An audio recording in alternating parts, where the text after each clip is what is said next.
গত শুক্রবার পরশুদিন কৃষ্ণনগর সদর শহরে বিকেল ঘনিয়ে সন্ধে নামতেই শুরু হয় একদিকে প্রতিমা বিসর্জনের পালা, আর ঠিক সন্ধে গড়িয়ে রাত নামতেই নদিয়ার কৃষ্ণনগরের অন্যতম বারোয়ারি চকের পাড়া বারোয়ারি তারা বিশাল শোভাযাত্রা সহকারে প্রতিমা নিয়ে এগিয়ে যায় রাজপথ ধরে কৃষ্ণনগর কদমতলা ঘাটের উদ্দেশ্যে।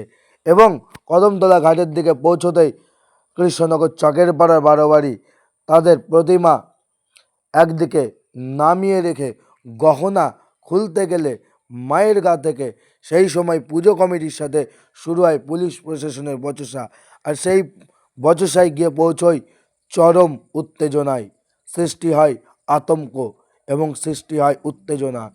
যেখানে দাঁড়িয়ে বলতে গেলে কৃষ্ণনগর কোতোয়ালি থানার আইসি অমলেন্দু বিশ্বাসের নেতৃত্বে বিশাল পুলিশ বাহিনী মারধর করে অসংখ্য দর্শনার্থীদের এবং সাধারণ মানুষদের, এবং রীতিমতো উত্তেজনা আরও চরমে পৌঁছয়। কিন্তু হঠাৎই মাননীয় আইসি কৃষ্ণনগর কোতোয়ালি থানার অমলেন্দু বিশ্বাস তিনি মা, ভাই, বোন এবং মাসির নাম করে রীতিমতো গালিগালাজ করতে থাকে চকের পাড়া বারোয়ারির উদ্দেশ্যে। আর সেই ছবি উঠে এলো আমাদের ক্যামেরায়, এবং ইতিমধ্যেই কৃষ্ণনগর জুড়ে উঠেছে তীব্র নিন্দার ঝড়।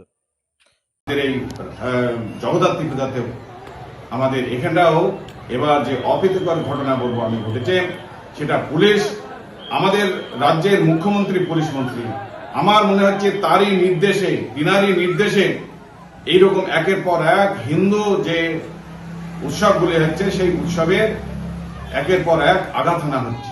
আর তারই ফলস্বরূপ চকের পাড়া বারোয়ারির যে ঘটনা সামনে রেখে একদম সাধারণ মানুষের কাছে একটা বার্তা দিচ্ছে পুলিশ যে হিন্দুদের এইরকম যে শোভাযাত্রা এগুলি আর আগামী দিনে বন্ধ করতে হবে।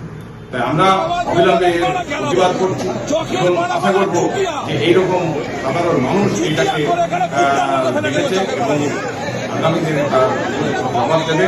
আর সঙ্গে সঙ্গে এরকম একটা স্বৈরাচারী, এরকম একটা হিন্দু বিদ্বেষী যে সরকার, সেই সরকারকে অবিলম্বে আমরা